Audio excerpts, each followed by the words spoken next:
एका बाजूला आपले उद्धव साहेबांचं सरकार निवडणुका तोंडावर नसताना देखील मुख्यमंत्री बनल्या शेतकऱ्यांना कर्जमुक्ती पूर्णपणे देणारा एकमेव मुख्यमंत्री असेल तर त्यांचं नाव उद्धव बाळासाहेब ठाकरे.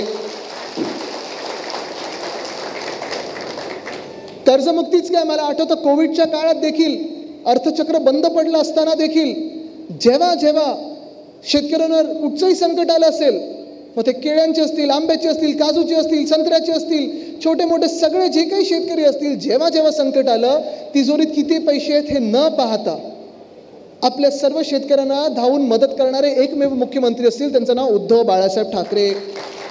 हे पहिल्या 100 दिवसातलं काम आहे आपलं.